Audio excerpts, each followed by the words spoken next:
Just a reminder, everybody in the audience, the views expressed in this podcast are of the presenters and the presenters only and do not represent the views, opinions, or strategies of the United States Postal Service, the National Rural Letter Carriers Association, or the National Association of Letter Carriers.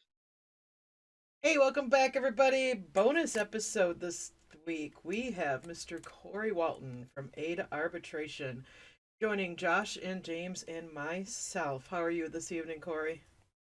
I'm doing quite well. I'm glad to be here finally. It's been quite a chore getting on here, hasn't It definitely Uh, has. It definitely has. it? like James said earlier, he says, why'd you only give me 10 minutes notice? Because I said after I called you, you said, give me 10 minutes. I said, because I just found out for a fact 10 minutes ago. Right? He was like, am I the last to find out? I'm like, well, I had to make sure Kristen was available because she does our recording most of the time. Yep, I I'm ran like, right down, got the computer booted up, and said, "We're doing this. Let's go." But no, it's great to finally be able to connect with you, Corey. I know myself, James, Josh, and several of our listeners also listen to you on the regular. And let me tell you, Yep. from the beginning of listening to you when I was still a local steward at the time, I learned a lot more from you than I ever did any of my steward trainings from my own union. Well, I appreciate you saying that. I've been through a couple of things. Oh, yeah.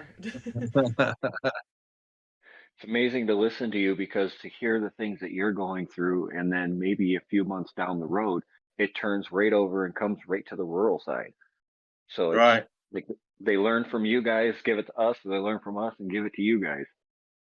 Yeah. They definitely are creatures of habit, and so it's all about that money. It's all about that money. So they're going to abuse whichever craft they can, and unfortunately, we're the ones who Whoever make the money. yeah, whoever rolls okay, over first is the one that starts the process. That's right. Go ahead, so Josh. I had a question for you, Corey, and I know you've held every position in the stewardship on your side. Right. And on your side, in the NALC, the steward can initiate a grievance.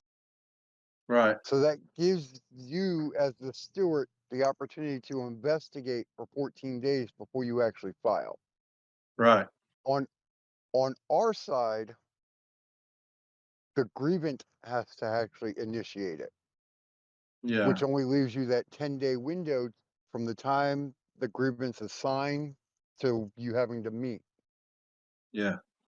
Do you have any suggestions for any stewards that we have listening to help make a benefit of this? Of Because the 10 if they're of the 10 days? of the 10 days versus 24 days. Yeah, yeah, so how does y'all's does y'all's, request for information work about the same as ours? We Yes. put in a Yeah. request for information and so y'all have this kind of the same thing, right? Yeah. Yeah, we give them written requests saying this is I'm looking Yeah, for A, B, C, and D. and have a reasonable amount of time to get you the information that you requested. Yes. Once you request, you're officially on the clock. Um, that goes with education. You know, if you know what you're dealing with, I know rural is a lot different, as far as the city letter carrier craft. Both my parents are retired rural carriers. And so I grew up with that. How their route adjustments were done is a lot different than ours. And I don't know with y'all going through the same thing we do, if that's changed or not, but you have to know y'all's contract. And that way, when a carrier comes to you, you know exactly what you're going to request. You have those ready. You put that request in, and while you're waiting on that information, you're already formulating what your contentions are going to be. Y'all's discipline is pretty much the same as ours, I imagine. Y'all Yep. don't do overtime, right? Do y'all have overtime? No. We don't Um, have an overtime list. We have Right, release day work list. right. See, and so that's a saying lot that different than us. yeah, the only time we have overtime is the 3 weeks from the first Saturday in December and then 3 weeks after. So this year it ended what, the 22nd? Friday the 22nd? And Yeah. that's if you go over your evaluation for the week, you get paid overtime. Right. But the One of our caveat most to that is they have, management has the right to send you home early or tell you not to come in on a day if you're going to be over, right. depending on how much you're going to be over. But But they they have still to have pay Yeah. you for the evaluation. I like Article 8 is our overtime article, so that's one of our most contentious ones. So y'all don't have to deal with that. But anytime we're dealing with the grievance procedure, it's all about education. You've got to know your topic. And once you get that information request in, man, you're hustling to get that your contentions, where you're going to go. Then you're going to get this information. You're going to look at that. What else are we going to need to support our position? When it gets in arbitration, it's all about the contention. It's all about the evidence. And so, the only thing I can say about as far as 10 days, 14 days, you got to take advantage of every single bit. A lot of times where we have problems are stewards are so anxious to get that grievance in that they don't take advantage of that full 14 days. And they will put in information request, get that 8190, send that up, no contention, and leave that up to the formal step A. I'm always an advocate of taking advantage of that full 14 days. Make sure that everything that you need, you have. And that way the formal A doesn't have to do all of our work. Y'all have step 2, right? Yeah, which yes, we have And 4 then steps step all the way 3, up. yeah, Yep, yeah, 4 we got steps in an informal. arbitration. Yeah, we got informal, formal, B team arbitration. Y'all says step 1, step 2. And so, I don't know if that was the question you asked, but you got to Well, to me, every it single was, bit is about education. it was because if you're lucky, the grievant will call you and tell you, or catch you in the office if you have a local shop steward, and say, Mhm.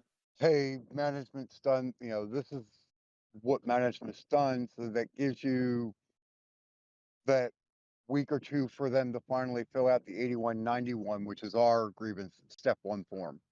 Right. Um, but if they don't and they just fill out the grievance form and hand it to you, that starts your 10-day clock. Yeah. And so management's made aware how? by the grievant. Uh, the grievant has to have a discussion with management, say, Mr. Walton, last week I worked on route 8, 1, 2, and 3, but I only got paid for 1 and 2. And he says, pound sand.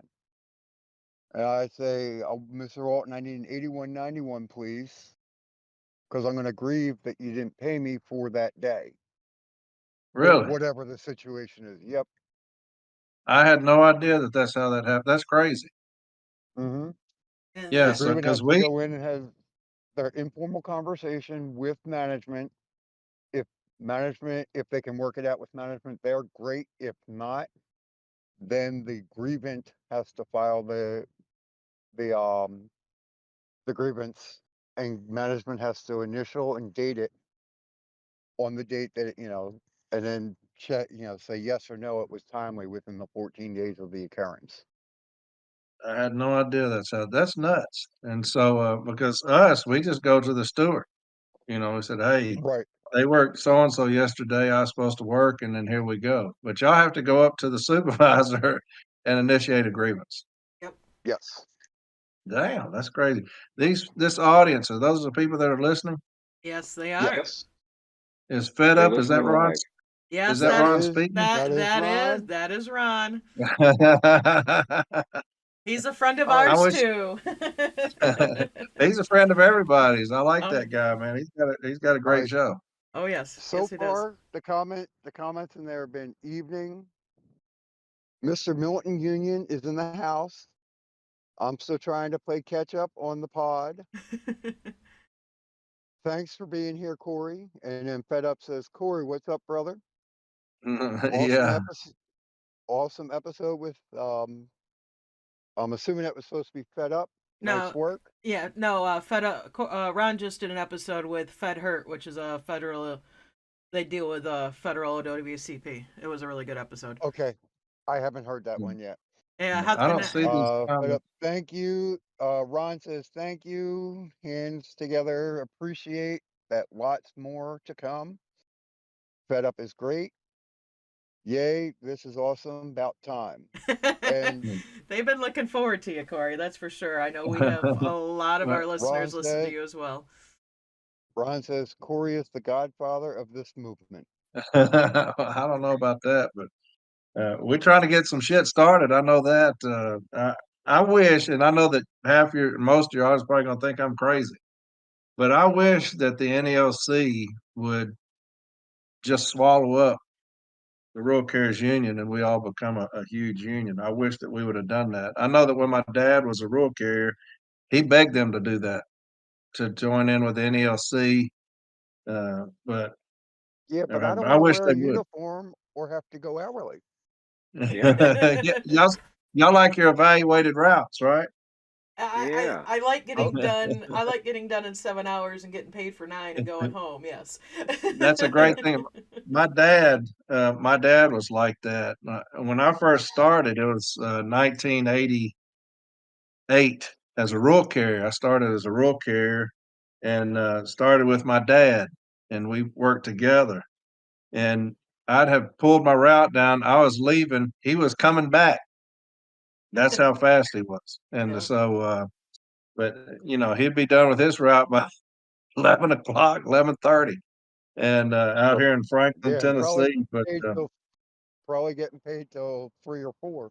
yeah, and my mom, she worked in Bellevue, and so, but yeah, I worked with my dad for a little while as a rural carrier, and then I moved over, uh, kind of just doing odd things, clerk craft, janitorial craft, and then became a TE in 1992. And the rest was So, history. I was a senior carrier to that. if you don't mind me asking, was there a reason you decided to leave the rural craft? This is crazy. Or what is the reason, I should say? I was married in 1990, and Oh, I'm since been divorced, and but we were engaged at the time. I was a rural carrier, and my father-in-law at the time, he was my future father-in-law at the time. He was in management, and came in as the postmaster of Franklin. That's where I was. mm, And so back then, I don't know if y'all still do it this way, but you had a register and you had names on that register that call in, send me 10 names. Y'all still do it like that? No, not really. no. Yeah, the postmaster would call down to the register and said, "Hey, send me 10 names and I've got two routes open. I need 10 names." They'd interview those 10 names and then two people would be selected. Well, I was already Yep. working there. I was doing Route 7. The guy's name was J.C. Fox, and I was doing his route. His route was 120 miles long, and it had no stops. It was all country. And so I was already doing the route, and he called in the register. My name was at the very top, and he did not hire me. He said he didn't want to look like nepotism. And my parents hated him So, ever since. so you were a And TRC at the time. I was a RCA, I believe is what they called it back then, Rural Carrier Associate. Right. Was it Does that RCA sound? or TRC? Did you have to take a week break? No, no, it was an RCA. Took my test and passed the test, got the names. He did not pick me. When he didn't pick me, uh, then I had to leave that. Went over to Okay. the janitorial kind of clerk craft, but I worked at the jail from about 1990 to 96, and that was because he didn't select me. And so I had to go work there at nights, was working at the post office during the day, and did that for 6 years, all because he didn't pick me off that register. My name was the first one, so it wouldn't have been like people would have said nepotism because he wouldn't have to. But anyway, that's a long story short to say that's the Okay. reason why I'm a city carrier today. All right. Like I said, just curious, and I know a lot of people probably be like, well, at least from our listeners, be like, if he had the best job delivering, why would he give that up and go Well, to the other side? I yeah, I loved it. I loved it. I loved coming in. I drove my dad's station wagon. I had to sit on the right-hand side, drive with your left foot, Yep, Yep. and steer. And yep. he had a We've blue all been station there. wagon. Yep, that's what I delivered with and out of. And the Judds, the country music group, the Judds were on my route. Had a huge farm out there. But I was way, way, way out in the sticks, man. Way out in the sticks. And but I loved it because you just turn the radio on. It was during the summer. It was fantastic. Just out there, it was peaceful and stuff. And yeah, he didn't hire me, so Yeah. here I am. Yeah. Hey, Well, things work out in weird ways. That's just how it Yeah, here goes. I am. Here I am starting a movement. Exactly, and we're kind of doing the same thing on the rural side, and Right? we're catching the heat from our national officers as well for doing it. As the four of us Yeah, were decertified as local stewards because of the I podcast. remember that. Yeah, Yeah, I remember that. we've got three of They've us. not done that to me yet. We've got three of us that are actually going to be running for national office this year. And Good. yeah. Myself going for vice president. James is going for director of steward operations, and Bill, who couldn't be with us because I believe he's still working, is running for president again. Well, that's fantastic. That's really good. Anything I all can right. do to help you, I will. If you want to come on, I'll help you. I don't know how many people listen from the rural carrier craft, but A lot, um, I would say a lot. a lot. People I love you a don't. lot. Yeah. I don't All hold right. back on my national leaders. If you ever Oh, listen, oh yes, every uh, every, every Monday. I, I just cannot tolerate the cowardice that's taken over our union, man. I don't know how y'all's is, but I think we've talked a little bit Not about this much better. before. Not But much better. yeah, it's unbelievable the cowardice that's overtaken my union, and I cannot stand it. I can't stand it. But so anyway, I just have a different way of vocalizing that. Oh, and I appreciate it Someone because just there's. said, Go ahead, Josh. I listen and get all fired up on Mondays. Yeah, same Well, that's thing. I'll be out on my route and you'll be saying something and it reflects to what we're going through on the rural side. And I'll be like, right. yes, amen, absolutely. Well, that's great.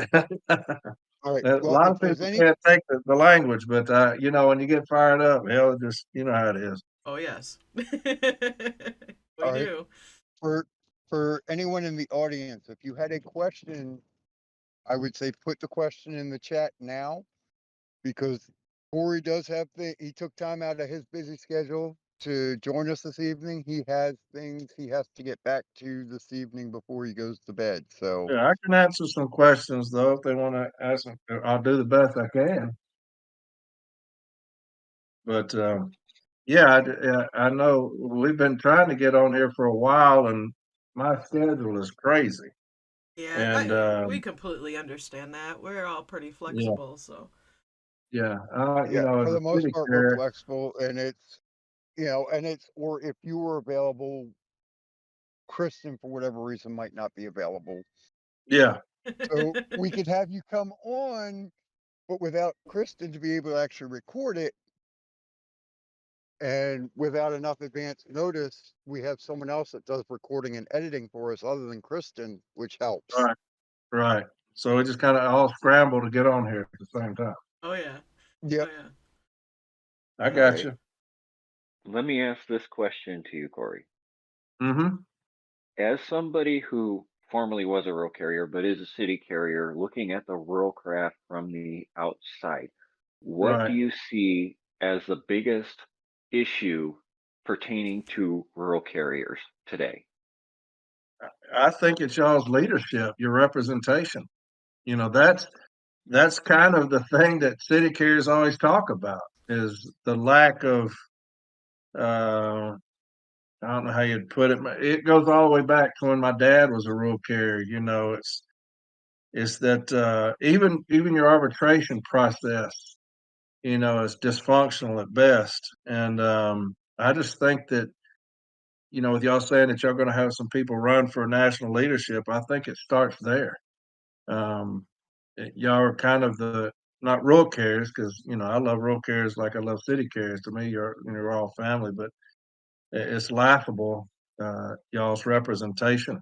And so that's the difference. I think the NLC, even though, I talk about our leadership here, are filled with cowards, and I do believe that. I mean, we are notorious for fighting, and I think that's the difference between us. I may disagree with that, but um, I think that it's kind of the stigma is that rural carriers unions probably the weakest of all the unions in the postal service, and I think that y'all need to get some fire breathers up there that change that narrative, and sounds like y'all are going to do that. If that answered your Okay. question. Few more comments. Every episode I listened to Corey since last May, definitely lots of useful info. Started with all the HIP training, nailed our office for falsification. Today they made us watch and do our videos this year. LOL, I was first. Did y'all have an issue with your hip training as well? Last Yeah. year, yes, I noticed Last year, that. yes. And Yeah. This year, as of yet, they have not entered anything in Hero. But Right. last year, they actually, I filed on it as a class action for the whole city, Yeah. and for the whole installation, not just my station. And we got that they would perform the training by a certain date, or all carriers would get a payout of, and I forget what it was, $25 or Yeah. something. Well, that's still good though. That's still good. I just Yeah, but didn't know how. but the thing is, the last day on the for the settlement was the Wednesday before Thanksgiving, and they had us all standing there that Wednesday morning watching these videos with a TV plugged into the computer. Yeah, that sounds about right. all right, we do have one I see. question. I'm gonna go All ahead. right. There it says, Well, I was getting to that. Frequency also had a question. so In she's. Go ahead, I got it. In our well, I was office. gonna say I was gonna read Giraffe's comment and then go to that. Okay, go All ahead. right. In I'm 30 minutes away from the office that Mr. Gates passed away in the heat. Mm, So that yeah. particular episode hit me. Yeah. Yeah. And That was a then tough one, man. here's the question. In our office, a rural ox is divided to help the 3 city routes make their 8 hours. How much of that is normal on the city side? We should be grieving that. Both sides should Yeah. be grieving that. Absolutely. That's so rampant right now across this country, where cities doing rural, rural's doing city, because they refuse to properly staff this place. And we help them out when we don't grieve that. If you started busting an ass on that with these grievances, where these monetary payouts get to a certain point, they're going to staff these places properly. What incentive do they have to staff these places properly if they can just make rural go do city, city go do rural? I've had episode after episode about city doing rural work. That's a grievance, and a lot of these places don't even touch it. But it just, that don't even sound right. We split a rural ox up so city have 8 hours. That doesn't even make sense. And so those Well, things should be grieved. But yeah, we bail them out of properly staffing these places when we don't do that. To me. All right, here's a really good one. Well, frequency responded that it's been grieved, and yeah, that will have to come down to a non-compliance grievance. Yeah, that well. you're gonna have to escalate. I don't know how well do y'all escalate y'all's remedies? Do y'all have good payouts, or is that something y'all do? We have a it national steward system that likes to settle for language. See, that right there, that's devastating. Mm-hmm. See, we have the same issue as you guys have with the don't do it again, shall not, Yeah, sh- God. Will Eh, comply. please Yeah, stop. Yeah, will comply. yeah. We implore you to stop, but and that's solely the Postal Service telling both sides, telling all the parties we will no longer do a cease and desist, and every single one of them flinched. And that's all that Yeah. is. I know that for a fact. Yeah. Here's a really good one here. Is there a way, in your opinion, to bring all the crafts together to do a nationwide protest or rally to really inform the public the challenges that the postal workers face on a daily basis? You have to say your leadership, and ours will not do it. Yeah. They will tell you they're not going to do it. They think that it does nothing, it does no good. That's what our leader has told us. They talk about these nationwide rallies. They will tell you you don't get anything from that. It's because they're too damn lazy to get that going. And I thought we should, when Brother Gates died, we talked about that. I thought that we should be out in the damn streets in force when that happened, and to find out, when people talk about the hip training, well, you don't need to tell me to be safe. I know to be safe. That's not what it's about. The fact is, they falsified this training that they're required to do. When our brother Gates passed away, what they do, they came out and said, "Well, he had the hip training, so we did our part." Well, that's a lie, and that's the reason you should have been in the streets. But unfortunately, our leaders—I don't know about yours, but our leaders are dead set against it, and that's the reason it will never happen. I And would believe that as ours would be too. widespread as the falsification was on both sides of the fence, Hmm. I don't I don't even think, except for the rural carriers that listen to your podcast, I don't think anyone really did anything Yeah, in regards to grieving it. yeah. Yeah, well, they're already falsifying ours already. So, people are putting up on social media, here's mine, been falsified. I wasn't there. So, they didn't learn. But, when we let them get away with stuff, why would you?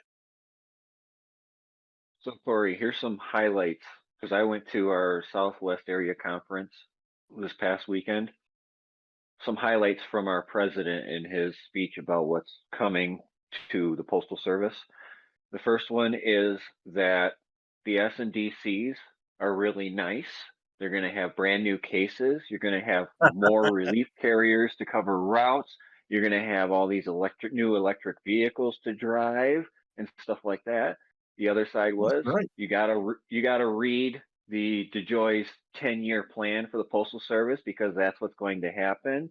And we're going to become the United States Parcel Service, basically. He said we're going to become a parcel delivery service. We're no longer going to be delivering the mail. Right.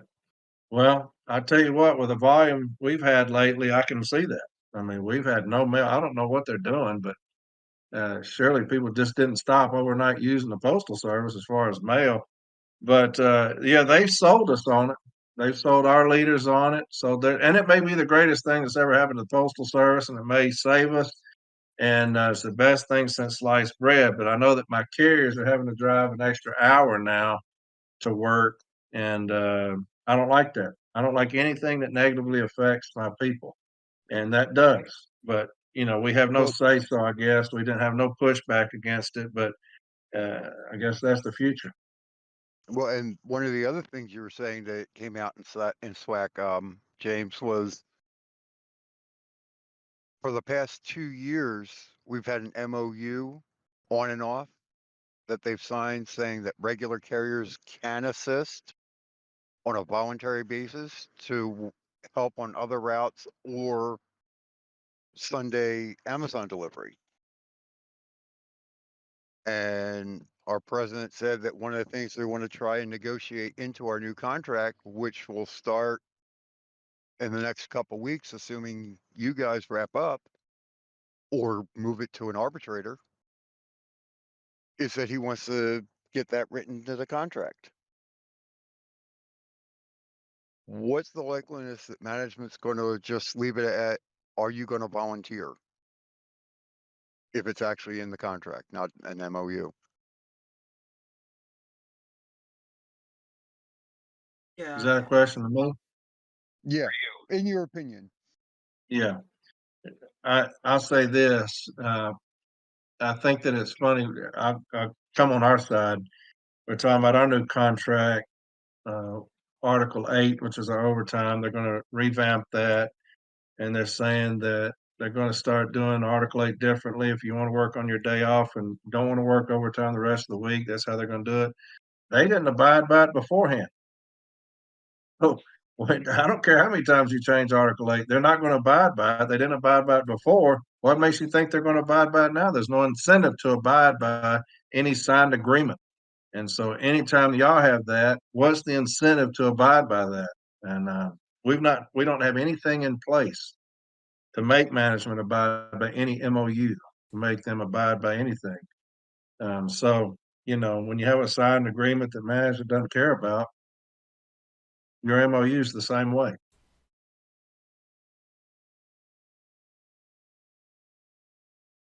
Yeah, That I answer your question? completely agree on that. That's I and that's the one thing with the way our system works is having our resolutions, our non-binding resolutions that go up to national and pass. That's supposed to be our wish list that we wish for them to negotiate for contracts. Well, then they come out and say, we had, I don't know, however many hundreds of them, but we're only gonna, pick through 20 or 30. But here, this MOU we've had out off and on for the last 2 years, we want to put that in there.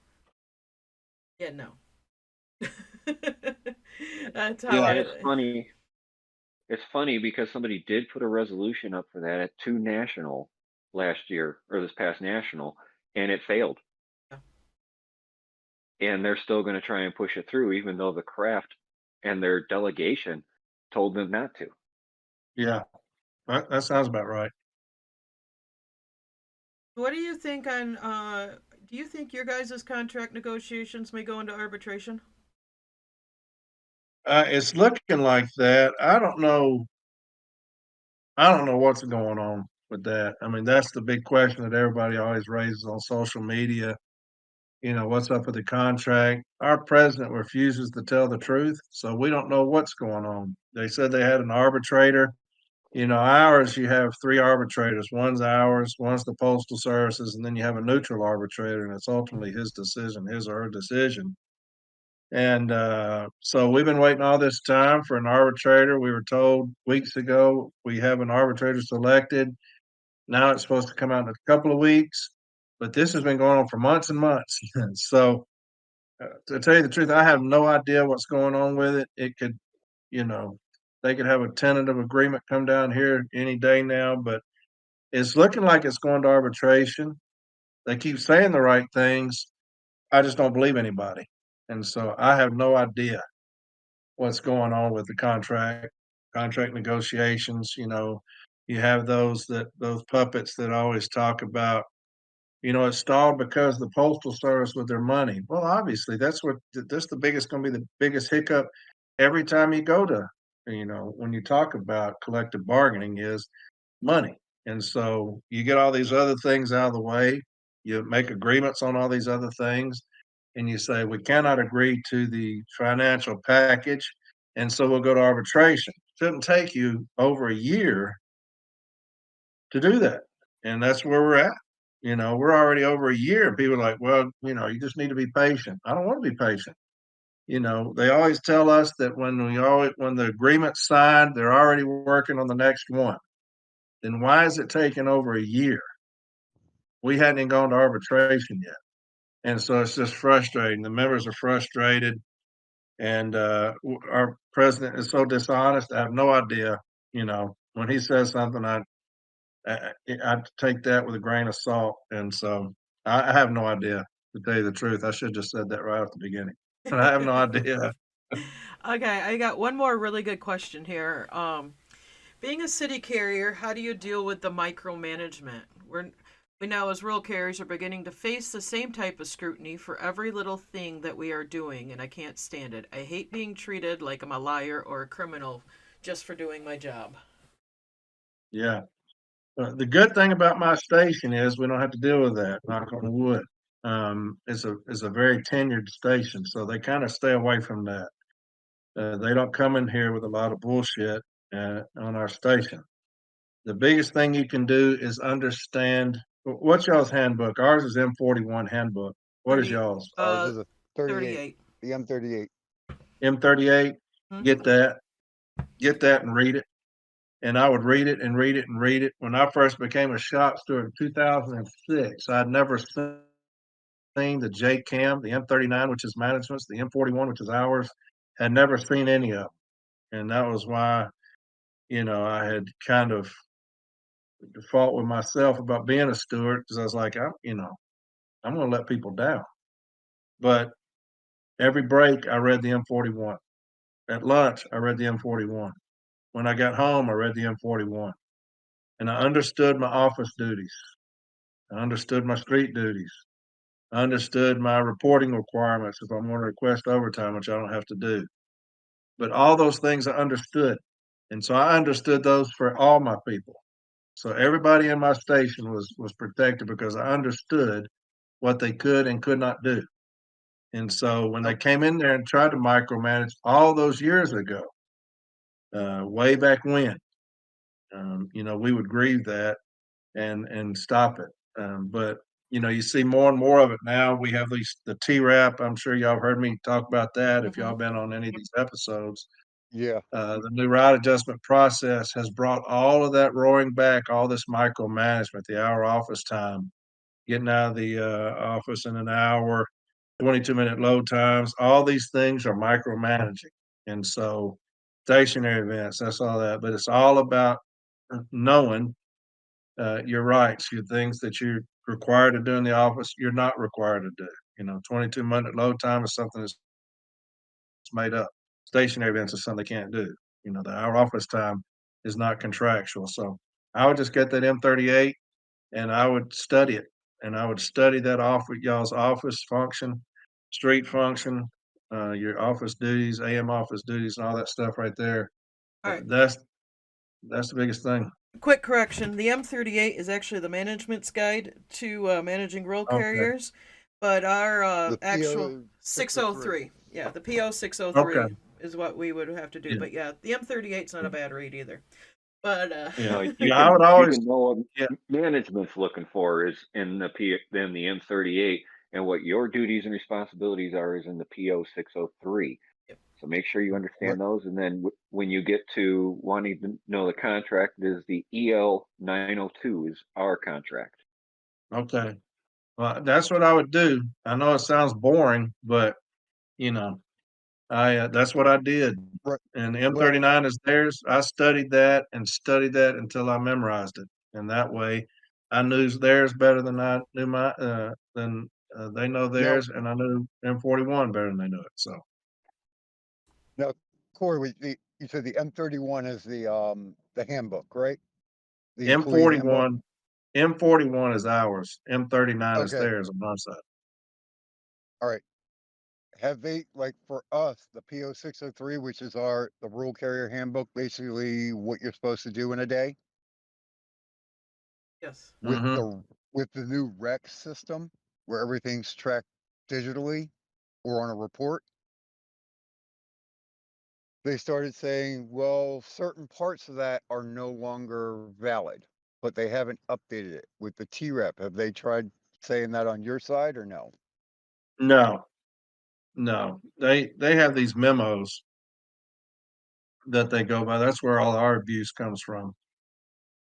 Are these, and so nothing else has changed really. Just these memos that came out with these parameters, and they're taking those, things and shoving them down our throat. But nothing's really changed as far as anything else. That's what you're asking. Okay, that's kind of what I was asking. Yeah, because there's certain what's the word? Not parameters, like dimensions for a parcel, for example, Yeah, which fell under the old mail count yeah, guidelines. They're saying, well, no, that doesn't count. You have to, that doesn't go anymore now that we're using Rex.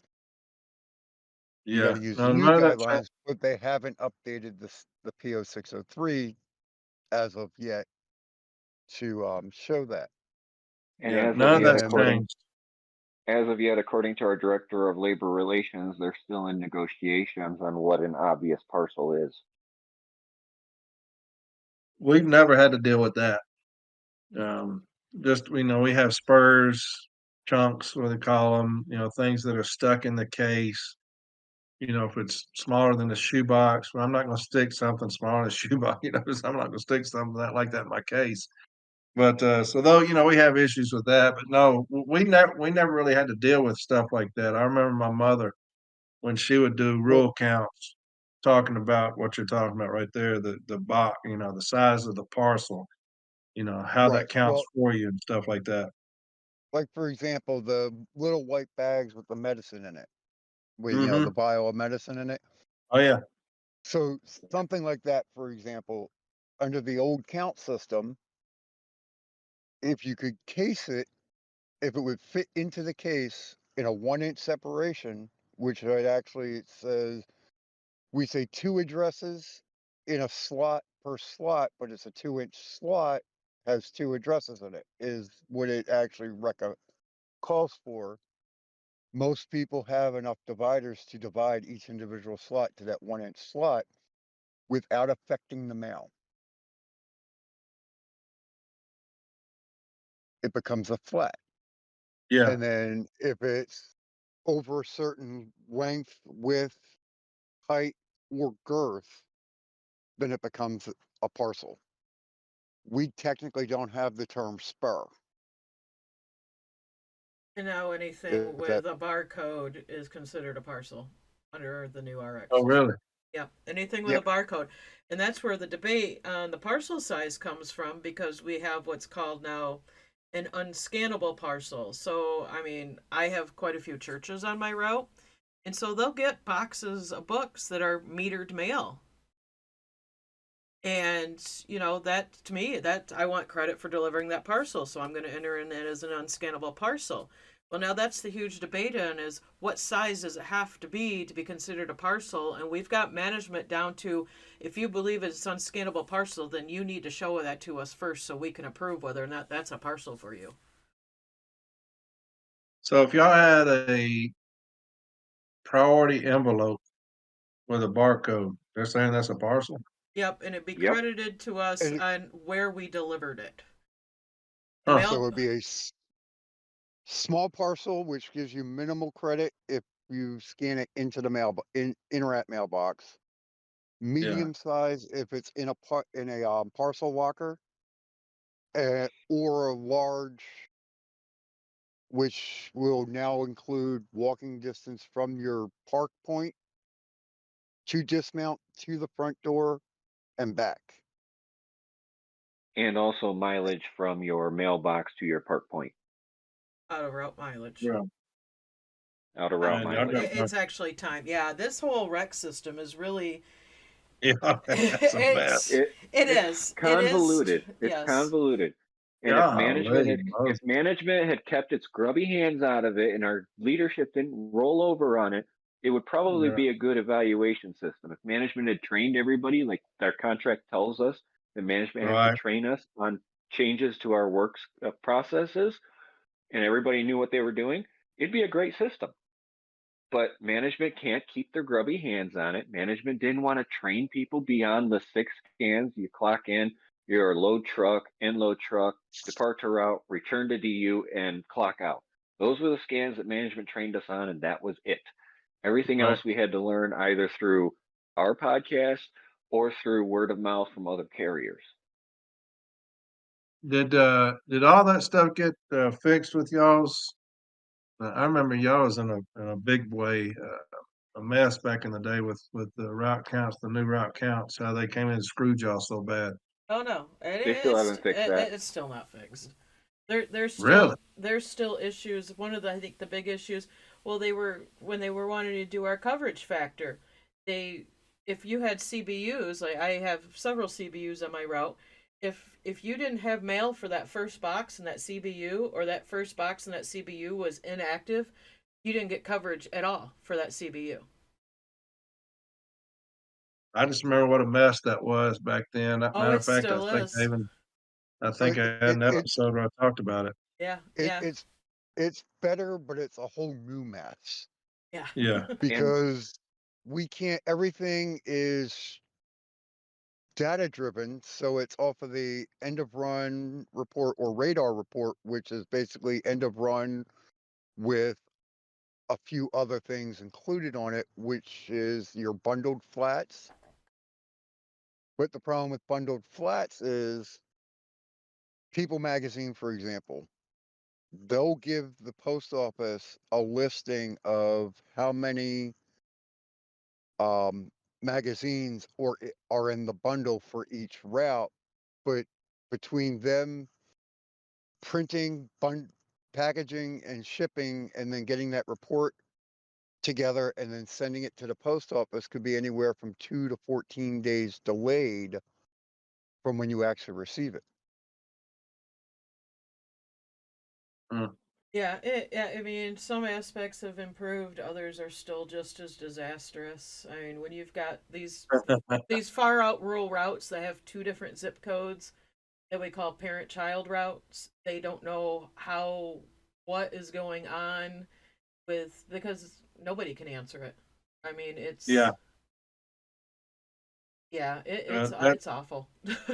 well, when you they have should when have. you have your president telling you that rural carriers were getting off way too early, so they decided to up the values that you have to do. Like we have to do 16 more letter verifications than a DPS machine. So basically, our president told the rural craft that rural carriers have had it too good for too long for somebody who hasn't been on his route in over 17 years. Right. That's usually how that works. Of course, our president wasn't on the floor for 17 months, I don't think, and then he went up there to national. So kind of the exact opposite. He wasn't down here long enough to understand anything, and so that's the reason he makes terrible decisions. But I think they pushed both of these route evaluation processes too fast. You had these memos, and then here we're into it, and our union didn't prepare us for it. Sounds like y'all didn't prepare you for it, and it just turned into a shit show on both sides. Like ours is a complete shit show as far as T-Rap. Yeah, And well, with you guys, they kind of just threw it on you. yeah, It's like, here's these memos. This is how yep, it's going to be now. With us, they knew it was coming. We went to arbitration, what was that, 2012? Yep. Yep. And the arbitrator gave it to us, and it was a team of 3 main impact engineers, one from the post office, one from the union, and those two engineers picked a third one to work with to create the rec system. And then they wanted it to be implemented by 2015. And it didn't actually finally get implemented until 2022, and they still hadn't worked any of the bugs out. Mm. 10 years. Yeah. 10 years in the making. Because I remember when I transferred offices, and my office that I had started in was a test study office. So I was familiar with it because we were doing the scans, we were doing all the data stuff. And when I was mentioning it to anybody in that office, including the postmaster at the time, they looked at me like a deer in headlights. Like, what the heck are you talking about? yeah. Both of those were ill prepared. I know ours, like you say, we had the memos come out. They knew that they were working on this route adjustment process. They knew that this was coming down the pike. We were left completely clueless. Like you said, here's the memos, and this is going to start next month. And so carriers weren't prepared. They started rushing in this training on these REAP teams, and it was a disaster. And I know y'all heard me bitch about. Should have gotten ahead of that and prepared us for it, prepared the carriers for it. But and y'all sounds like y'all's is worse than us, because Oh, they yeah. came in and just crushed y'all. Oh, yeah. And like the gentleman said, you had the 6 scans basically everybody knew about, and just came in there and throttled y'all as far as these routes. Right. Well, and Yeah. those 6 scans that you're required to do every day are clock in and clock out, start, load, end load, which it's not the same as the load truck, because that Yeah. actually is it's a stopwatch. So Hmm. from the time, as soon as I have everything pulled down and in my gurney or conveyance, I hit start load and roll it out to my vehicle, load my vehicle, bring the conveyance back in and put it wherever I'm supposed to leave it, and end load. And that gives, we get actual time for that. And even with the old count system, there was a, what was it, 14 or 15 minute, and that wasn't the limit, but anything over that had to have a justification. So if you had a 17-minute load time, your justification be 2 trips. You had 2 full gurneys that day. Hmm. But, the same as with this 22 minutes on your side, it's an average of about what it takes. Yeah. It takes what it takes, but that's the higher end of the average. Yeah. And that's probably where they came up with that number. So they say, all right, it takes on average 15 to 20, or 18 to 25 minutes. We'll say 22. And then when you come back, you have to hit return to duty unit or delivery unit, which again starts a stopwatch. And at times from that point until you either switch to what's called PM casing, for if they distributed mail for the next day, like sometimes like the adbos or circulars or something that came in late. If if you have permission to case them in the evening instead of having to wait till the next morning, that stops the stopwatch, and then your 6 was the clock out. But that doesn't count the other 18 possibles. For example, authorized dismount at a CBU, anywhere where, a business that you have to go out and bring the mail in. If you automatically get credit for 1 a day to that location, to your CBU. But let's say I have so much mail and parcels, it takes me 2 or 3 trips that day to get it from the truck to the CBU. I can go in and say authorized dismount 3. Trip to door is the same thing, but it's a parcel to the door. You have 3 50-pound Amazon boxes of dog food.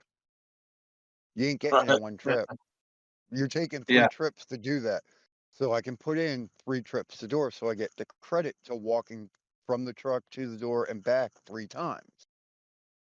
Um, You Yeah, have that's the gist management of who it. turns around, then you have management that turns around and after you've done that, questions you the next day of why you had that and harasses you and Yeah. just belittles you about doing that.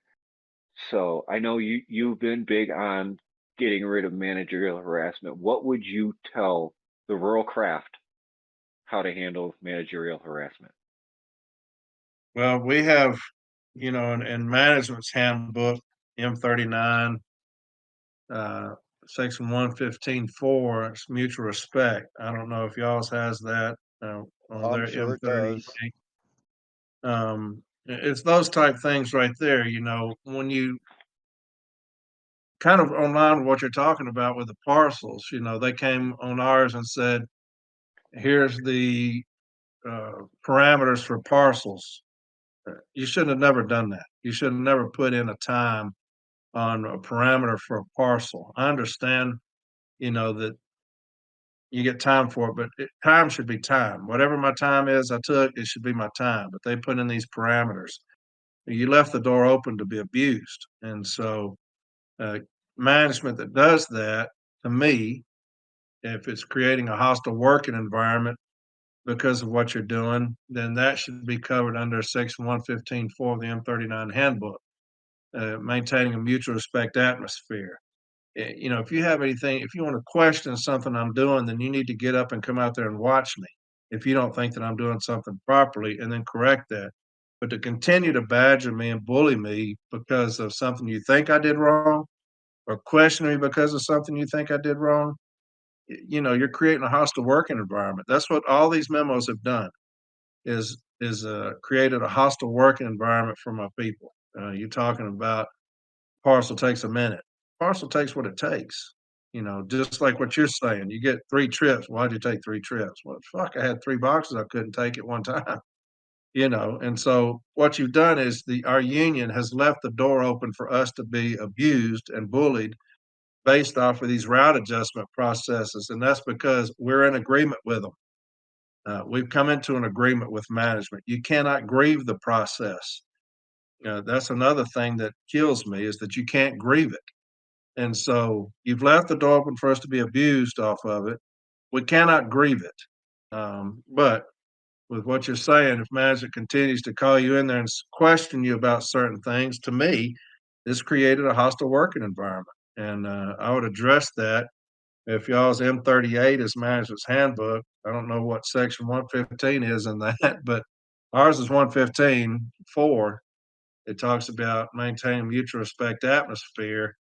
Um, you know, I think that our union is as big a fault as management on this because they've allowed it to happen. And I continue to say that these memos have brought about more abuse of my people than anything in our history. And it sounds like y'all are getting the same medicine as far as that's concerned. And hell, we're in agreement with it. We're in bed with management based off of these memos and these route adjustments and the parameters and all that stuff, things that promote abuse of us. And so I don't know. I mean, honestly, I don't know. I mean, they're going to call you in there and question you about things that we're in agreement with. So shit, what you do? For us on the M38 Management of Rural Delivery Services, it would be 229.4, where it says, however, it is the frontline manager who controls management's attempt to maintain an atmosphere That's between it. employer and employee, which assures Yeah. mutual respect of each other's rights and responsibilities. We also Yep. have the joint statements on workplace violence and harassment, Yep. Yep. and you guys have the same ones we do because everybody signed it. Yep. Yeah, and I was gonna say, they probably are, if you probably pulled the M39 in his section and that section of the M38, it's probably verbatim. It's Word the for same word. verbiage. Yes, it is. It's the same verbiage. Ours is 115.4. And if you go through both handbooks, I'll guarantee except for certain niches for craft specifics, all the verbiage is gonna be the same for the general info. Yeah. Yeah, that's where I'd start, continue to come in there and harass you about why it took you this, why it took you that. And at some point, you've created a hostile work environment for me. I'm a good carrier. I do what I'm supposed to do. If you don't think I'm doing what I'm supposed to be doing, section 134 of the M39 handbook talks about street observation. If it says that you've got evidence that I'm loitering or not doing something I should be doing, then you can come out there and watch me. But I would say that was what you would need to do. If you think that I'm doing something I'm not supposed to be doing, then you can, you're within your rights to come out there and watch me. But to continue to badger me in the office because you think I'm doing something or I'm not doing something right, to me, that's a hostile work environment. I agree. Just like our brother Eugene Grace getting nailed with stationary events just before his passing. That right there, only using scanner data. And our union actually has prolifically said that scanner data alone cannot be used for discipline. Yeah, that's on our side as well. That's on our side as well. However, I don't know if you heard me read the letter from our president to the gentleman who sent me the letter talking about it's just an inconvenience. Yeah, I heard that last week. Holy smokes, man, what are you talking about? If you can't do it, you can't do it. But we have been over to the God of the scanner. I mean, they worship this scanner. I don't know why my president is so in love with this scanner. He is in love with this scanner and what it can do. And he's in amazement at what this scanner can do. But God, man, you got to think about us down on the workroom floor when you agree to all this shit. him sitting there saying, it's an inconvenience. No, it's not. What's an inconvenience is management continued to come in there and tell us that we're stationary for a certain amount of time, asking me why. Get off your ass and come out there and watch me if you think I'm doing something I shouldn't be doing. But God, dog, I mean, we've opened the door for so much abuse based off of these scanners, man. These new I route mean, adjustments may be great and may be the best thing that's ever happened to us, but I don't know that we had a list of things that we're dealing with. If route adjustments be at the top of it, I imagine it'd probably be down, fifth or sixth or seventh. To me, non-compliance, management that's unruly, those would be top two things. But this route adjustment process is like it's the most, it's the top of their list. I don't think it'd be at the top of the city carriers list, route adjustment process. But man, ever since this has come on, it has been a shit show with the city carrier craft. The second these memos were signed, man, management was waiting to jump, and they did, and they have been pouncing on us ever since. And you got a coward ass for a president on our side that refuses to stand up to it. It's wild. yeah, Was someone that a commented. question somebody asked me? Just Did somebody ask me a Go ahead. question? Or did I just go off right there? I just woke up. Nah, What happened? it's just okay. It's to okay. go You're back one good. second here. The Let's see. M39 section that you were talking about in the rural side, it is section chapter 5, number 510, annual inspection of routes for the rural side, just so you guys are Yeah. aware of where it's at in our M38. Someone commented, Corey, meanwhile, the president still has a Nokia phone. I would be impressed with the scanners too. Yeah, really. And then Yeah. someone replied to that saying, playing Snake on their Yeah. Nokia phone. Yeah. That's like a cow Corey, looking in a new gate. we don't want to keep you much longer because we know that you definitely are a busy man right now and you got your stuff to work on, but we really appreciate you taking this time to join us. And I think James, Bill, and I will definitely get in touch with you and see if we about coming on as we get closer Absolutely. to National Convention, and we'll Yeah. be in touch. And That'd be great. I'd like that. Y'all reach out to me anytime, man. If I can get on there, I'll get on here. I enjoyed it. I'll give them hope your phone number so they have it to reach out to you Yeah. directly. yeah, Absolutely. It's been a it's pleasure. definitely And- it was great and to I'm finally get sure this he done. Kristen, I'm sure if you message or call him, he won't ignore you or tell you he'll call you back over and over again. That's my fault. Or say I'll get back to you. I'll get back to you. Yeah, I does was your- I yeah, I was does your leadership do that? No, let me look that up and I'll get back to you. And Crickets. 6 Well- weeks, months, years later, you're still waiting. well, luckily I've got JB, and so I'll ask him about something, and he either knows it right there, or he'll call me back in about 2 minutes. I don't go to anybody else. I go to JB. He's the man. But yeah, I was talking to him when you called earlier. I said, man, let me call you back. And hell, when he messaged me like 4 hours later, he's like, hey, what's up? I was like, oh damn, I forgot. But I apologize for that. But yeah, Somebody y'all have asked- me on anytime, man. Somebody Yeah, asked, would JB be interested in coming on the podcast?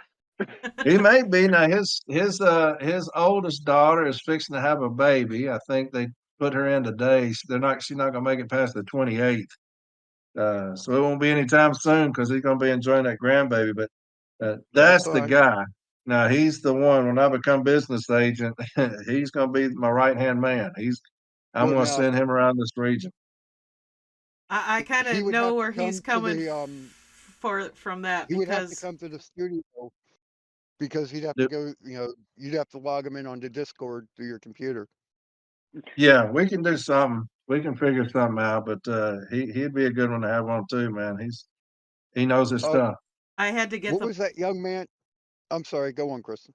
As I say, I know where he's coming from. My daughter keeps giving me her blessing to go and run for national office in August because her due date is the day before national convention starts. Oh, really? Yes. Oh, yeah. So yeah. So you do know, but Oh yeah. yes, she's got her bags packed and ready to go when something goes down. But that's where he's at right now. So he's excited and scared and all the things. I've got one grandbaby, so I know what he's fixing to go through. Yeah. Oh, So yeah, y'all Yeah, remember him. oh, definitely, definitely. But who yeah, that no. that Oh, young man you had on recently, Trevor, was it? Tyler Vassar, Tyler. Tyler, yes, that was a good one.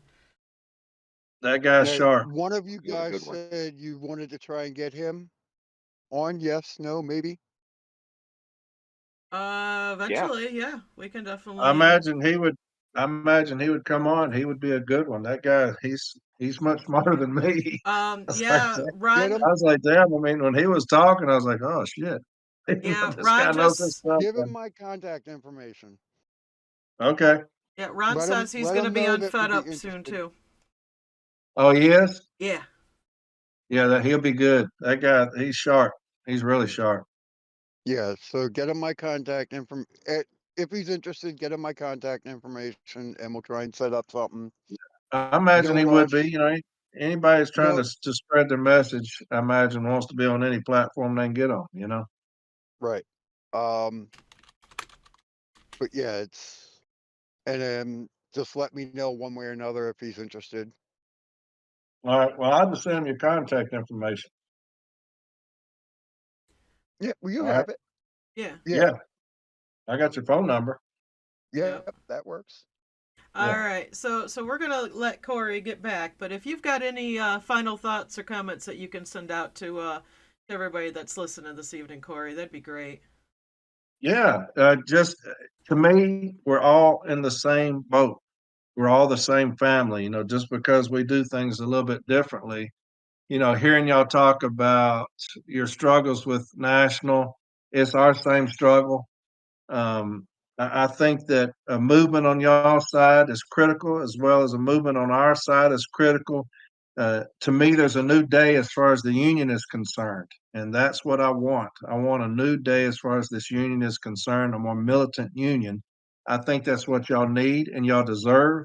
Way back when my father was doing it, he was begging the rural care union to do more for their people, and that's been the running joke all these years. Somebody's going to step up and do it differently, and you're going to need to be militant. And if you get militant and you educate your people, all these workroom drama, all that shit will stop because you'll have people that will take charge of that shit and take hold of it. And that's the same thing I'm going to do when I become business agent. When we get a new president in here, that's what I'm telling our people is that we're going to become a militant union again and take over this place with y'all, the APW. If everybody was the same way and get out of this fat cat type old union bullshit that they do, sitting back doing nothing for us. Once we take that over and become a new union, I think you'll see a new postal service. But that would be the last thing I would say. I love everybody on here, man. I see we got a pretty good group on here.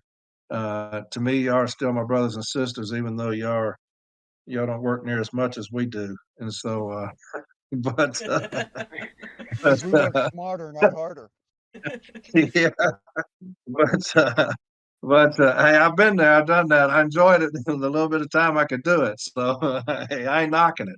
But I really appreciate y'all having me on, though, seriously. And I'll come on anytime you want me.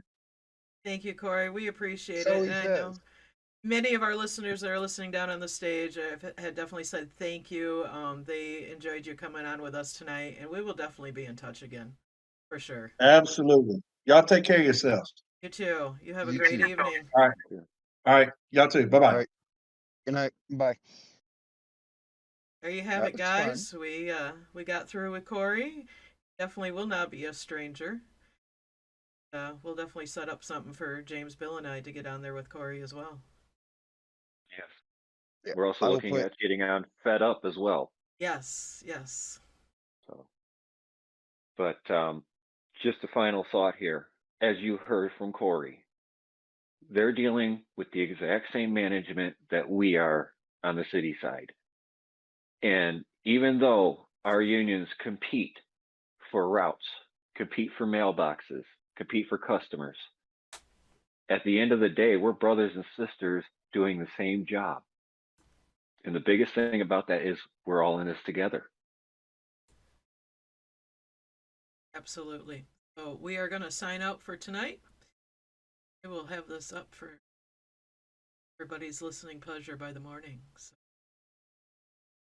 thank you, everybody, for joining us. Again, we thank Corey for coming on with us finally this evening. Have a good evening.